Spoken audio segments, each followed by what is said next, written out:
Kia ora koutou. Nau mai, hoki mai ki tuku a te reo. This is part 19 in the series about ngā momo kupu. In this video, I'll be introducing you to another kupu takitahi, the kupu hoki. I'm going to be showing you 3 different ways to use the word hoki. We can use it to mean return, go back, or come back. We can use it to give other words in a sentence more emphasis. And we can use it to mean also, to, or as well.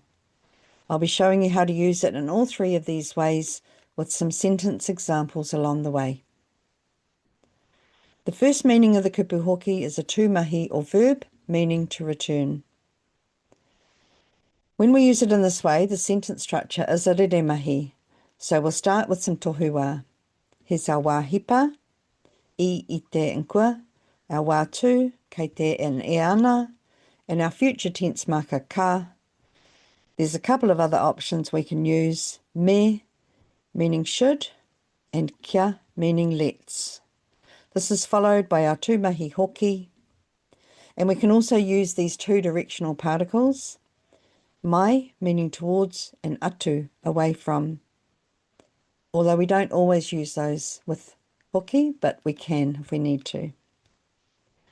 The last part of the rere mahi is the kai mahi, with as many options as you can imagine. Here's just a few examples. If we wanted to add a specific place, we could carry on the sentence after that using ki to return to or I to return from. Here's a few sentence examples now. Ko hoki mai tō hoa I te hui a tau. Your friend has returned from the annual conference. Next one. Kei te hoki atu ahau ki tōku whare. I'm heading back to my house. Next one. Me hoki mai rātou ki te marae. They should come back to the marae.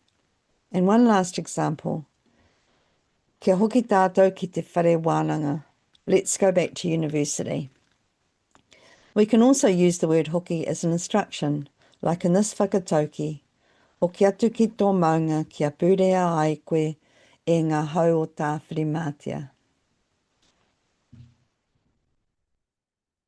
The next use of the kupu hoki is to say also, to, or as well. In the next examples, I've used some standard sentence structures that we've already covered in playlist number 4. And I've used hoki as a particle. Our first one, I kōrero ngā kaiako ki ngā ākonga, I kōrero te tūmoaki kia rātou hoki. The teachers spoke to the students and the principal spoke to them too. Next one, e whiti ana te rā, e waiata ana ngā manu hoki. The sun is shining, the birds are singing too.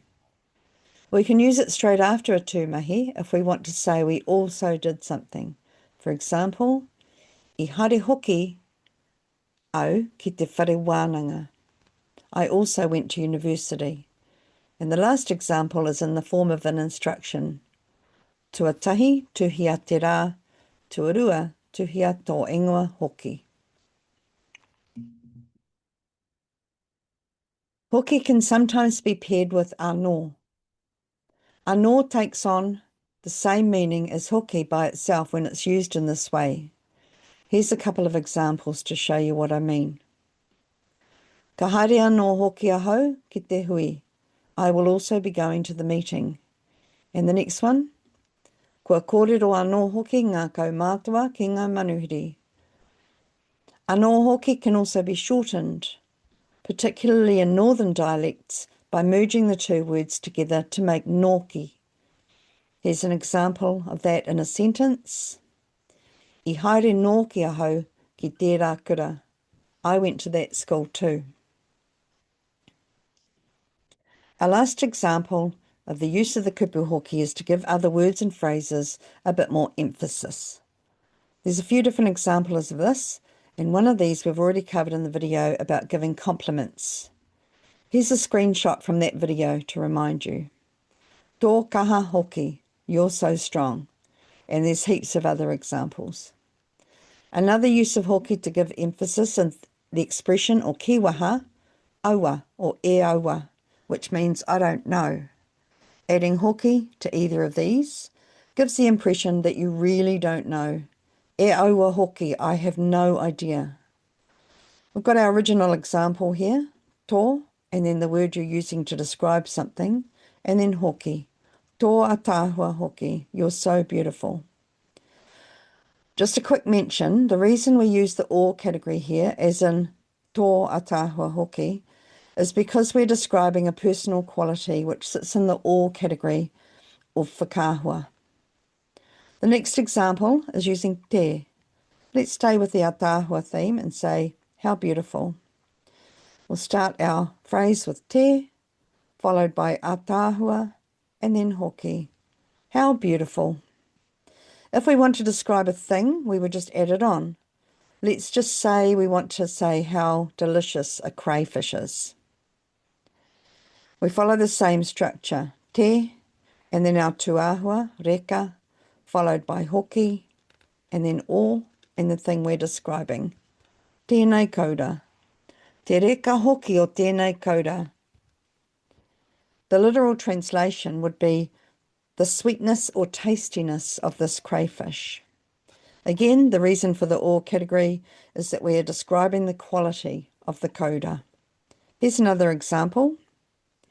Te piataata hoki o ēnei whetū. How bright these stars are.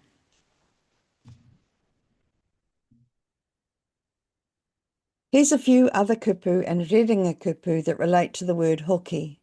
The first one is where we add the pīmua ngā to the word to get hokinga, which is the noun form, the return. An example of this, te hokinga mai, the return, which is also the title of a waiata that was written to commemorate the return of the American tour of the exhibition Te Māori. Here's another kupu for you. This time using the pīmua whaka to make whakahoki, which means to put something back or return it. And the example, I whakahoki au I te pukapuka ki te whare pukapuka. I returned the book to the library. If we add kōrero after whakahoki, we create whakahoki kōrero, which means feedback. And the last example is a kīwaha, ko ia hoki, which means I totally agree.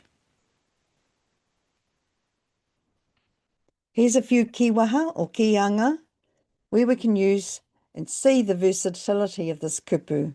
If you're into kīwaha, pause the video and take a screenshot of this, or have a look on the Tukua Te Reo platforms where I'll make a poster for you. So that's all for now about the Kupu Hoki.